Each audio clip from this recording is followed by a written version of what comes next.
Bonsoir et bienvenue dans votre édition locale. Nous sommes ce soir au CIRA, le salon des métiers de bouche, pour une édition spéciale, une édition même très spéciale puisque nous avons confié les rênes du journal à Gaëlle Sèvres. Gaëlle Sèvres, bonsoir. Bonsoir Bérangère. Alors certains Lyonnais vous connaissent peut-être. Quel est votre métier? Expliquez-nous.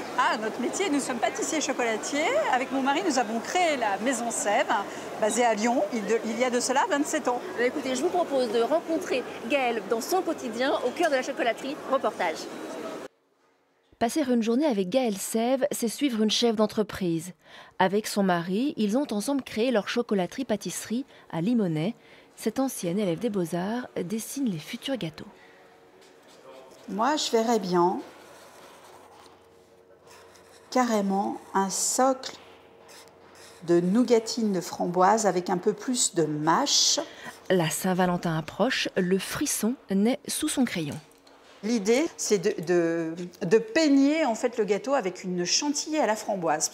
Une fois le gâteau dessiné, rendez-vous avec sa brigade de pâtissiers chocolatiers.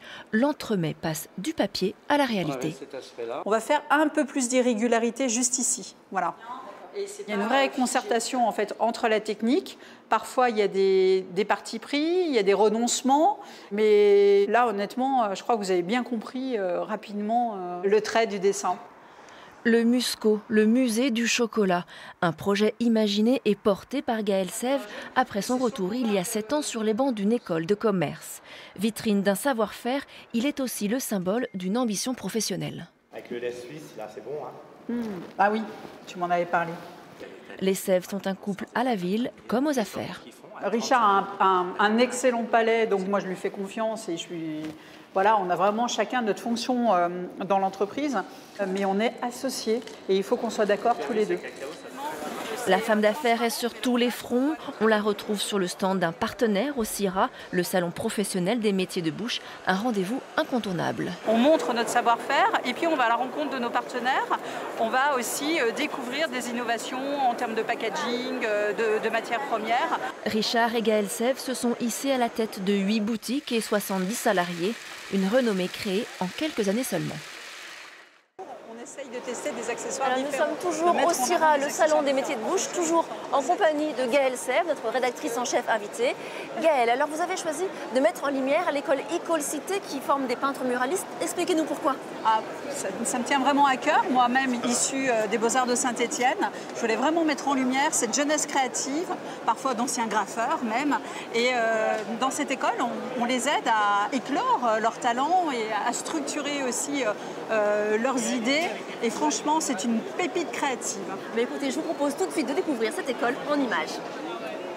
Vous avez sans doute aperçu leur travail en vous baladant dans Lyon. Ces fresques sont toute l'œuvre d'étudiants d'École Cité, la seule formation au monde à délivrer un diplôme de peintre muraliste. Mais avant de voir les choses en grand, il faut d'abord revenir à des bases plus terre-à-terre, car créer des œuvres monumentales, ça s'apprend. Je suis en train de préparer ma maquette pour le projet final de fin d'année. Du coup, voilà, avec mon plan à l'échelle, et je l'intègre au mur pour voir un petit peu ce que ça va donner. Pour ensuite pas arriver et peindre directement, ça c'est vraiment pas possible. De la théorie à la pratique, de l'ordi à l'échafaudage, École Cité propose une formation complète en 3 ans. Tous les profils sont acceptés à condition d'être bons en dessin et de ne pas avoir le vertige. Parmi la trentaine d'élèves accueillis chaque année, beaucoup de graffeurs comme Romain. C'est structuré ici, c'est-à-dire c'est professionnel. Le graffiti, c'est pas professionnel. C'est-à-dire qu'ici, on apprend à monter un vrai projet. En fait, déjà ici, la particularité, c'est qu'on apprend le trompe-l'œil, donc c'est ce qui va complètement se différencier du graffiti. Le graffiti a une part en plus dans l'illégal. Depuis quelques années, la peinture murale a le vent en poupe. Habitat social, entreprises, commerçants ou particuliers, les commandes sont nombreuses. L'école ouvre même sur d'autres horizons. Certains partent dans la peinture, les spectacles lumière, vous savez, c'est des fresques mais en lumière. D'autres vont partir sur des éléments plus intimes, par exemple. Certains partent sur le tatouage. Ils ont la base du dessin en fait. Et ils s'aperçoivent qu'avec le dessin, ça leur ouvre une multitude de portes. Depuis sa création en 2011, École Cité a délivré 120 diplômes de peintres muralistes. La formation coûte 8 000 € par an. Des bourses sont possibles. Alors nous sommes toujours en compagnie de Gaëlle Sèvres. Gaëlle, où allons-nous maintenant? Aujourd'hui, j'ai grand plaisir à vous faire découvrir l'Institut Lumière. Et pourquoi donc? C'est un lieu de grande tradition, emblématique de la ville de Lyon. Eh bien allons-y. Bienvenue à l'Institut Lumière, jadis la maison familiale du patriarche Antoine Lumière, construite aux côtés de son usine. Ses fils Auguste et Louis, inventeurs du cinéma, ont créé ici les premières images animées, le premier film. 19 mars 1895, la sortie des usines. Suivront L'arroseur arrosé, l'entrée en gare de La Ciotat. En tout, 1500 films de moins d'1 minute.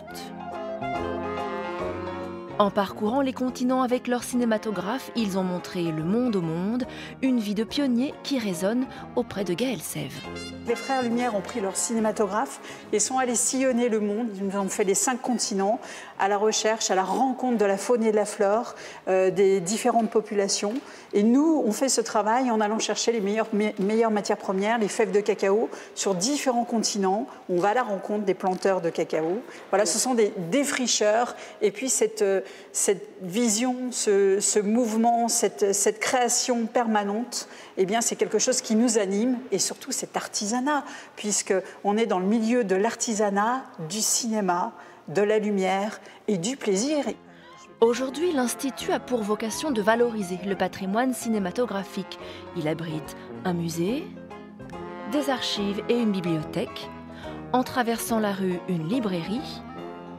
L'Institut gère aussi un réseau de 3 cinémas art et essai en ville. Et bien sûr, il organise le festival qui, depuis 2009, chaque année, célèbre à Lyon le génie des Frères Lumière.